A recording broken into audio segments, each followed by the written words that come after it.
অক্ষয় তৃতীয়ার পুণ্যতিথিতে মা গঙ্গা এই ধরাধামে অবতরণ করেছিলেন। দেবীর পুণ্য সলীলা বেগ মহাদেব ওনার মাথায় ধারণ করেছিলেন। দেবীর এই পুণ্য অবতরণের পেছনে রয়েছে একটি বিস্তীর্ণ কাহিনী। আমরা আজ সেই কাহিনীর প্রেক্ষাপটে জেনে নেব কেন আজও গঙ্গায় মৃত ব্যক্তির অস্থি বিসর্জন করা হয় এবং সেটি খুব পুণ্যের বলে বিবেচিত হয়। জেনে নেব শুধুমাত্র সনাতনী ভাবনায়।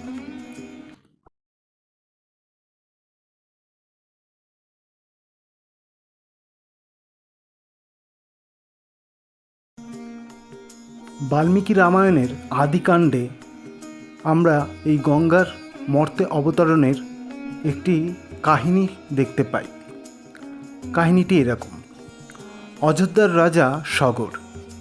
সগরের দুই পত্নী ছিলেন, কেশিনী এবং সুমতি।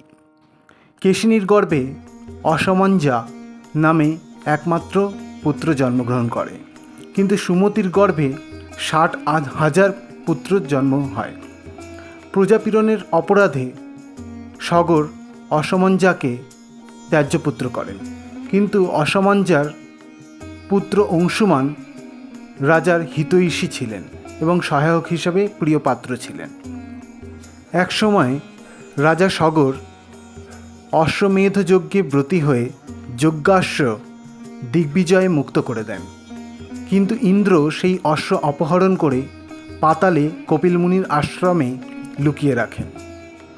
এদিকে অশ্ব ফিরে না আসায় রাজার যজ্ঞের পূর্ণাহুতি হয় না।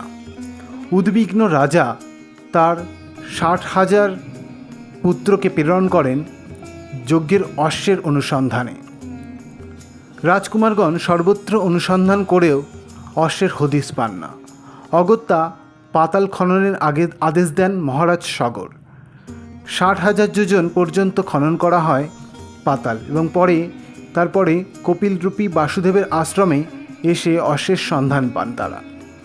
সগরপুত্রগণ কপিলদেবকেই অশ্বচোর সাব্যস্ত করে দণ্ডদান করতে উদ্যত হলে মুনির অভিশাপে তারা প্রত্যেকে ভস্মীভূত হন। রাজকুমারগণের প্রত্যাবর্তনের অত্যধিক বিলম্ব দেখে উৎকণ্ঠিত রাজা পৌত্র অংশুমানকে সন্ধানে পাঠিয়ে দেন।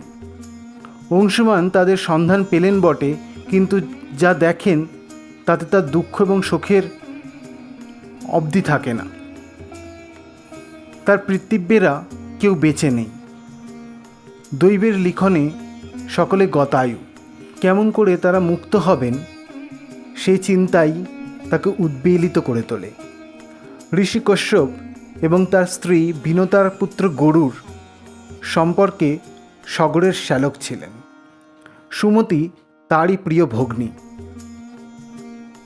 ভাগিনেয়গণের মুক্তির উপায় সম্বন্ধে তিনি বলেন, স্বর্গ থেকে পতিত পাবনী গঙ্গাকে আনয়নপূর্বক তার পুতবাড়ি অভিষিঞ্চনেই সগর পুত্রগণের মুক্তি হতে পারে।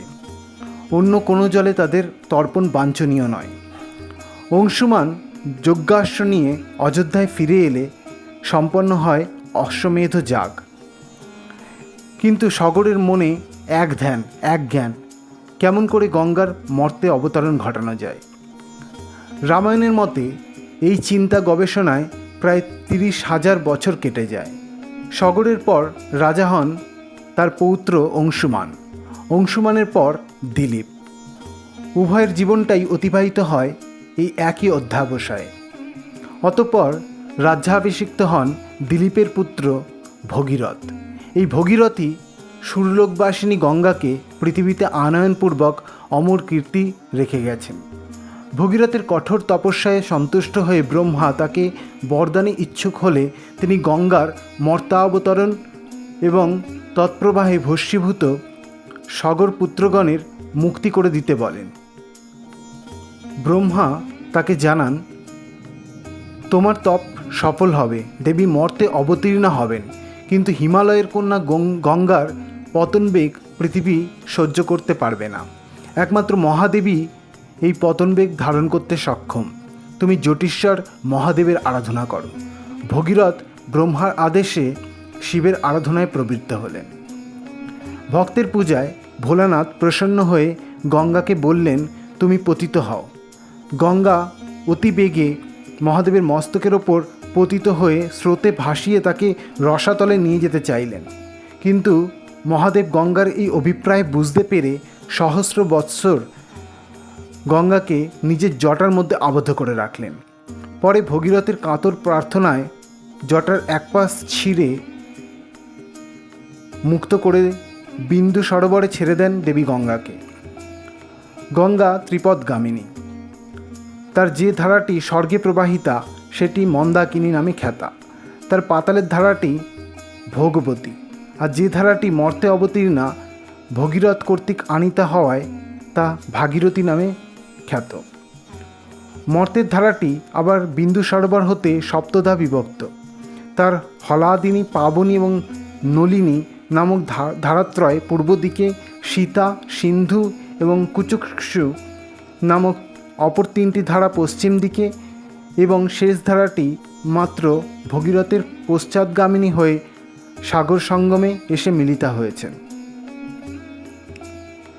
পথে আস্তে আস্তে জন্যমুনির আশ্রমে এসে আর এক বিপদ। গঙ্গা স্রোতে মুনির আশ্রম এবং যজ্ঞের উপকরণগুলি ভেসে গেলে ক্রুদ্ধ জন্যু এক চুমুকে তার সব জলটুকু পান করে ফেলেন। পরে দেবগণের প্রার্থনায় ও ভগীরথের ভক্তিতে সন্তুষ্ট হয়ে তিনি আপন কর্ণবিবর দিয়ে, মতান্তরে অনেকে বলেন জানু বিদীর্ণ করে, গঙ্গাকে মুক্ত করে দেন। সেই থেকে গঙ্গার আরেক নাম হয় জাহ্নবী। জন্যমুনির কন্যা, এই অর্থেই তিনি জাহ্নবী। ভগীরথ তাকে মর্তে এনেছিলেন বলেই অবশ্য অনেকে আবার ভগীরথের কন্যারূপেও তাকে অভিহিত করেন। এই জন্যই গঙ্গা ভাগীরথী। গঙ্গার ধারা সাগর সঙ্গমে এসে মিলিত হয়ে সগর বংশের উদ্ধার সাধন করে। গঙ্গার এই পূর্ণ জলপ্রবাহে সগর পুত্রগণের মুক্তি হয়েছিল। তাই জন্যই যে কোনো মৃত ব্যক্তির অস্থি গঙ্গায় বিসর্জন করলে মানা হয় যে সেটি সেই মৃত ব্যক্তির মুক্তি বিধান করে। সেই জন্যই আজও গঙ্গার মধ্যে আমরা সমস্ত আমাদের পূর্বপুরুষের মৃত অস্থি বিসর্জন করে থাকি।